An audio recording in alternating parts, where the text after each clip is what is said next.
આજે વિસાવદરમાં જિલ્લા સંકલન સમિતિની બેઠક મળી હતી, જેમાં ધારાસભ્ય ગોપાલ ઇટાલિયા તેમના મત વિસ્તારના જુદા જુદા પ્રશ્નોને લઈને પહોંચ્યા હતા, જેમાં ભેસાણના સહકારી મંડળીમાં થતા ભ્રષ્ટાચારની વાત હોય કે ખેડૂતોને મગફળીના જે ચૂકવવામાં નથી આવ્યા એવા પેમેન્ટની વાત હોય, તે મુદ્દાઓ ઉઠાવીને શું રજૂઆતો કરી વિગતે વાત કરીએ। વૈષ્ણવજન તો તેને કહીએ જે પીડ પરાઈ જાનાને રે। નમસ્કાર દર્શક મિત્રો, નવજીવન ન્યૂઝમાં આપનું સ્વાગત છે। હું છું ફૈઝાન। વિધાનસભાનું સત્ર પૂર્ણ થઈ ચૂક્યું છે। વિસાવદરના ધારાસભ્ય ગોપાલ ઇટાલિયાએ અલગ અલગ મુદ્દે સરકારને ઘેર્યા હતા। એક મહિનાની અંદર ધારાસભ્ય ગોપાલ ઇટાલિયાએ મંત્રીઓને પરસેવા છોડાવ્યા હોય તેવી પણ વાત ચર્ચાઈ રહી હતી। ત્યારે આજે જૂનાગઢ ખાતે સંકલન સમિતિની બેઠક મળીને આ બેઠકમાં વિસાવદરના ધારાસભ્ય ગોપાલ ઇટાલિયા તેમના મત વિસ્તારના વિવિધ પ્રશ્નોને લઈને પહોંચ્યા હતા, જ્યાં તેમણે ભેસાણમાં સહકારી મંડળીમાં થતા ભ્રષ્ટાચારનો મામલો હોય કે જે શોભાવડલા ગામ, મોટી મોણપરી ગામ સહિતના જે વિસ્તારોમાં પાણીની ટાંકી તોડવાની વાત હોય કે પછી ખેડૂતોએ જે મગફળીનું વેચાણ કર્યું છે પરંતુ હજી સુધી કેટલીક જગ્યાએ ખેડૂતોને પેમેન્ટ આપવામાં નથી આવ્યા તેવી બાબત હોય, તેને લઈને મુદ્દો ઉઠાવ્યો ને આ બાબતોમાં ક્યાં સુધી સરકારે પ્રોસેસ કરી છે, શું પ્લાન તૈયાર કર્યું છે ને કેટલા લોકો સામે ફરિયાદ થઈ છે, તેને લઈને વાત કરતાં શું કહ્યું તે સાંભળો।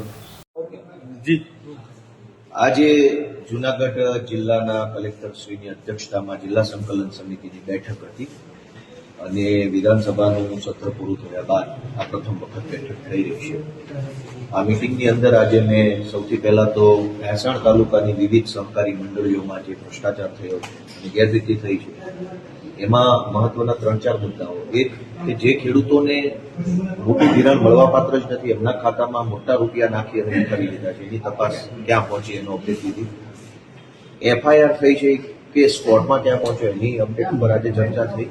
જે ખેડૂતોએ ભેસાણના અને અન્ય વિસ્તારોના ખેડૂતોએ ડિપોઝિટ જમા કરાવી છે થાપણો મંડળીમાં, એની થાપણો એમને પાછી ક્યારે મળશે અને કેવી રીતે એની ચર્ચા થઈ છે અને જેના એકાઉન્ટમાં બોજા પડ્યા છે 7-12 બોજા ઉપર પણ આજે ચર્ચાઓ થઈ છે।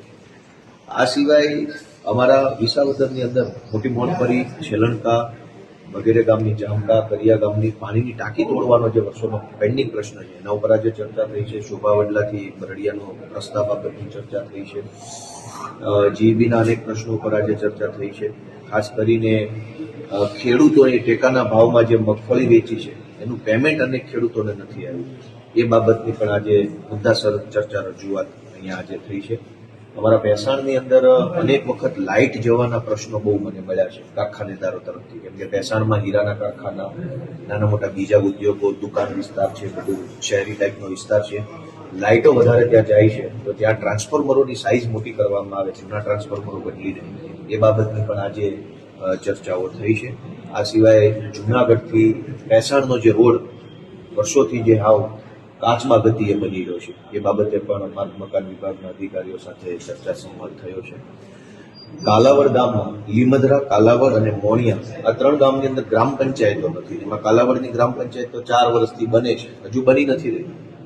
છેલ્લા જુલાઈ મહિનાથી હું કાલાવડ ગામની ગ્રામ પંચાયત બાબતે અને મોટી મોણપરીની ટાંકી તોડવા બાબતે આ મિટિંગોમાં બોલી થાકી ગયો, પણ કહેવાય કે મારી પાસે શબ્દો નથી કે શું કહેવું, એટલું બધું નિંભર તંત્ર થઈ ગયું છે કે ટાંકી તોડવા જેવી બાબત, પૂર્વ કેબિનેટ મંત્રીના ગામમાં ગ્રામ પંચાયત બનાવવા જેવી બાબત છે, અવડી મોટી મિટિંગમાં એનો નિવેડો આવતો નથી। આ સિવાય વિસાવદરના અને ભેસાણના અમારા જૂનાગઢ મત વિસ્તારના જે કાંઈ બીજા નાના મોટા પ્રશ્નો છે એની આજે મેં રજૂઆત કરી છે। ખાસ કરીને એક ગંભીર બાબત સામે આવી કે રત્ન કલાકારો માટે આ સરકારે બહુ મોટા પાયે જાહેરાત કરી હતી જ્યારે હીરામાં મંદી આવી ત્યારે કે અમે રત્ન કલાકારોના બાળકોની ફી ભરી દઈશું, રત્નદીપ યોજના। જૂનાગઢ જિલ્લામાં 2982 ફોર્મ ભરાયા રત્ન કલાકારો દ્વારા। હું 3 મહિનાથી આ પ્રશ્નનો જવાબ માંગી રહ્યો છું, આજે મને જવાબ મળ્યો કે 2982 ફોર્મ જે રત્ન કલાકારોએ ભર્યા એમાંથી અંદાજે 266 જેટલા લોકોની જ અરજી મંજૂર થઈ, બાકી બધી નામંજૂર। મેં પૂછ્યું કે આટલી મોટી સંખ્યામાં અરજીઓ નામંજૂર કેમ થઈ? સરકાર જ્યારે એવું કહે છે કે અમે તો રત્ન કલાકારોને મદદ આપવા બેઠા છીએ અને અહીંયા આંકડો તો એવો આવે છે કે ભાઈ રત્ન કલાકારોના ફોર્મ નામંજૂર થયા છે અને નામંજૂર થવાના કારણો પૂછીએ તો એના સરકારી જવાબો મળે છે। મેં ધારાસભ્યની ગ્રાન્ટમાંથી અંદાજે 2,25,00,000 રૂપિયાની રકમ ફાળવી છે ત્રણેય તાલુકાઓની મળીને. આ 2,25,00,000 રૂપિયાની ધારાસભ્યની ગ્રાન્ટ મારી સહીથી ફાળવ્યા પછી પણ હજુ સુધી અનેક કામો ચાલુ થઈ શક્યા નથી. કેમ કે ફાઇલ ઉપર ફાઇલ, કાગળ ઉપર કાગળ, પ્રોસેસ પૂરી જ થતી નથી. સરકારમાંથી પૈસા આવ્યા, એ પૈસા ધારાસભ્યએ ગામ માટે ફાળવ્યા, અને હવે કામ થતું નથી. અને આ ફરિયાદ મારી એકની નહીં, ભાજપના જેટલા પણ ધારાસભ્યો મિટિંગમાં બેઠા હતા બધા એક જ ફરિયાદ કરી કે ગ્રાન્ટો ફળવાઈ ગયા પછી કામ થતા નથી. તો આજે આ મિટિંગની અંદર રોડને લઈને બધા જ ધારાસભ્યોએ ફરિયાદ કરી. ભાજપના ધારાસભ્યશ્રીઓએ તે મેં પણ બધાએ સંયુક્ત ફરિયાદ કરી કે રોડ વિભાગ દ્વારા એટલું બધું બોગસ કામ કરવામાં આવે છે, ખાડા પડી જાય છે, ઢીંગડા મારવામાં આવતા નથી, મંજૂર થયેલા રોડ ટાઈમે ચાલુ થતા નથી. તો આજે વિધાનસભાનું લાંબુ સત્ર પૂરું કરીને હું જ્યારે જુનાગઢ પાછો આવ્યો છું, તો આજે આ જિલ્લા સંકલનની મિટિંગમાં મેં અમારા વિસાવદર મત વિસ્તારના અનેક પ્રશ્નોને ધ્યાને લીધા છે. ખાસ કરીને એમાં એક બીજો પણ પ્રશ્ન હતો કે આ ઉનાળાનો સમય છે તો તળાવો ઊંડા કરવા, ચેકડેમ ઊંડા કરવા, એમાં પાણીની સંગ્રહ ક્ષમતા વધે અને જે માટી નીકળે, માટી ખેડૂતોને ઉપયોગમાં આવે, એ બાબત પર ઉપર આજે મારે કલેક્ટરની અધ્યક્ષતામાં ચર્ચા થઈ છે.